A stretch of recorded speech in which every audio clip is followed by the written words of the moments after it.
What's up, guys, and welcome back to Eventual Acres. My name is Alan, and if you're new to the channel, it's important to note that when it comes to anything homesteading, I'm a complete newbie. However, in today's episode, we're going to be talking about mead and wine. Now, when it comes to brewing your own mead and wine at home, I'm actually really not a newbie because I've been brewing my own mead and wine at home for about 2 years. Now, today's video isn't going to focus on making anything. That's going to be for a video down the road.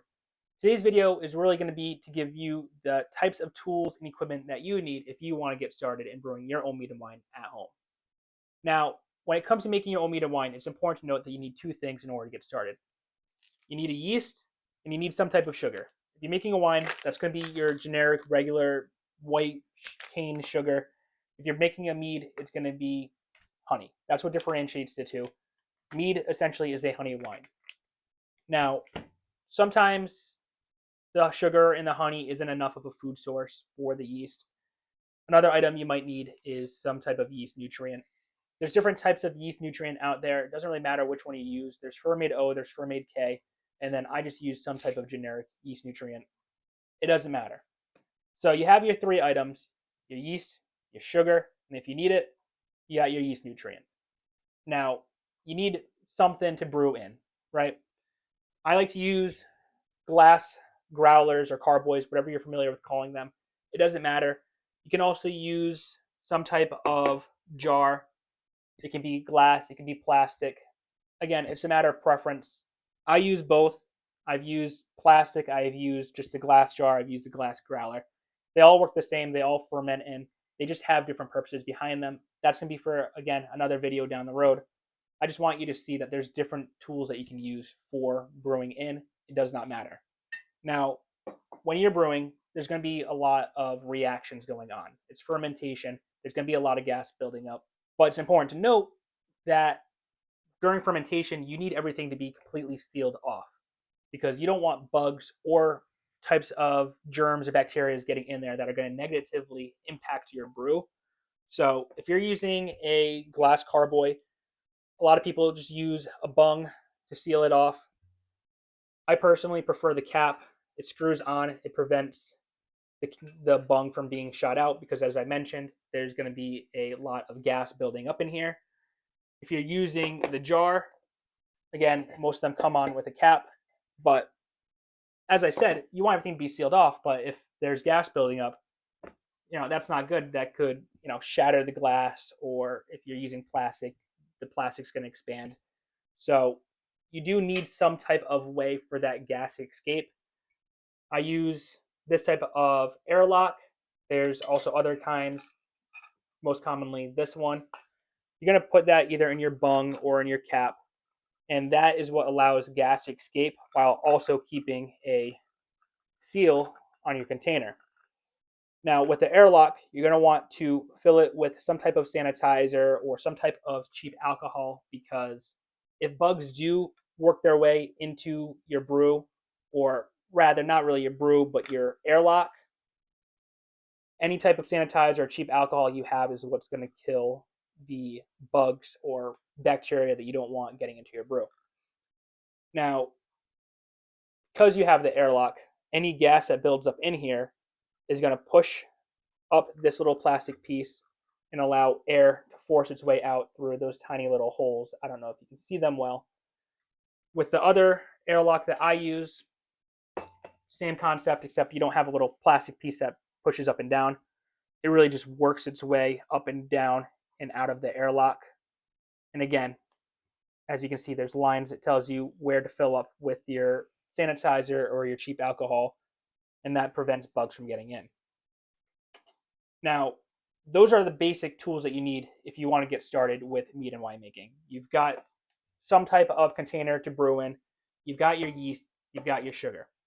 That's the bare minimum that you need if you want to get started.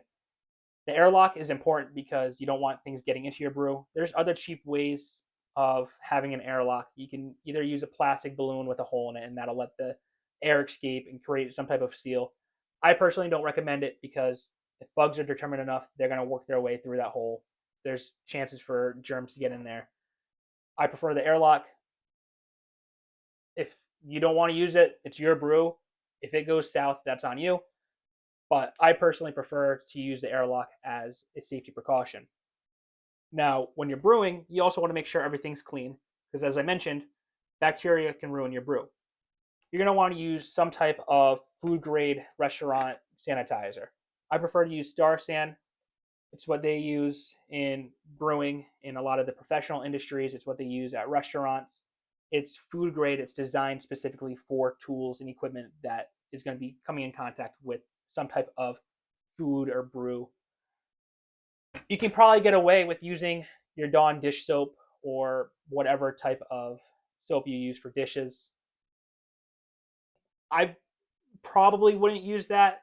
It might kill everything. I like to play it safe and use that restaurant food grade sanitizer. It's always worked for me. I haven't had an issue with it.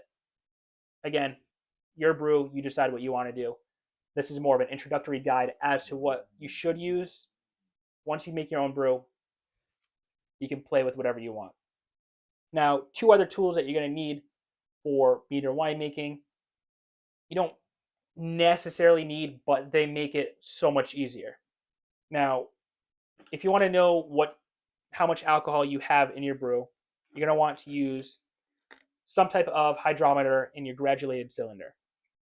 This takes gravity readings. Now, if you remember your 8th grade science class where you measured the gravity of water or other types of liquids and you compared them and you saw that some liquids are denser than water and some are lighter than water, same concept. When you create your brew, you're creating some type of must. That's going to be heavier than water. You're going to take your starting gravity, and then at the end, alcohol is lighter than water. You're going to take your final gravity, and you're going to use an equation that we'll talk about in another video when we actually start making something. And that's going to tell you how much alcohol you have. Now, your brew, it might stall. That's because yeast, if you put too much sugar, can get stressed out. If your environment's too hot, too cold, your yeast just might not want to work. They might just give up. There's a lot of things that can go wrong with your brew, and just having that hydrometer and graduated cylinder taking gravity readings can really help you figure out what's going on with your brew and what you might need in order to restart that fermentation. Now, the last tool that you need is important for when your brew is done. If you want to re-rack it into another container, because as I mentioned, you're going to have what's called a must, which is just a combination of everything that you've mixed up for your brew. Towards the end, there's going to be a buildup of lees at the bottom. That's just everything that the yeast have discarded. It's a combination of dead yeast, just everything that isn't in the final product falls to the bottom. You're going to need some type of siphon in order to get the liquid out of your brew into either another container or when you start bottling into your bottles. This is the type of siphon I use. It's pretty simple. You just use this contraption and it automatically sucks up all of that liquid and it comes out of this tube, put it into your other container, and it drains into there. There's other types of siphons out there. This is just what I found to be easier, but it doesn't matter. You can use any type of siphon that you're more comfortable with. Now, it's important to use a siphon because when you're transporting liquid, your alcohol, your mead, your wine, whatever it is, from one container to another, you want to prevent oxygen from getting in there. During the beginning, when you mix up everything, your yeast and your sugar and your liquids, it's okay to get oxygen in there. It's actually really good for your brew too. But at the end, when it's time to bottle or re-rack into another container, you don't want oxygen getting into your brew because that could turn your brew, the wine that you just spent weeks or possibly months waiting to finish, into vinegar. So a siphon is another important tool that you're going to want to use at the very end when it's time to transport your alcohol into another container. So I just want to recap real quick everything that I've talked about, but essentially this is everything that you need for your brew. You need some type of yeast. I don't know if I got into it earlier, but you can use any type of yeast. It can be either your generic baker's yeast, your bread yeast, or you can use yeast specifically designed for winemaking. You're going to need some type of sugar. That's going to be either honey or sugar. Having a yeast nutrient doesn't hurt. It only helps energize the yeast and speed up fermentation or give it an extra food source. You need some type of container to brew in. It can be either a growler or a carboy, or even a jar, doesn't matter. You're going to need some type of seal, which can be either a cap or a bung, and you're going to need an airlock. It doesn't matter which type of airlock you use. You just want to prevent bugs and bacteria from getting into your brew. You're going to want to make sure everything is nice and clean, so you're going to need some type of sanitizer. You're going to need either a hydrometer and a graduated cylinder. Take your gravity readings and figure out how much alcohol you have. And you need some type of siphon to transfer your alcohol into other containers at the very end. So that's everything. It seems like a lot. In another video, when I actually start making something, you'll kind of see how everything works together and creates your mead or your wine. But that's it. It's really not as much as it seems.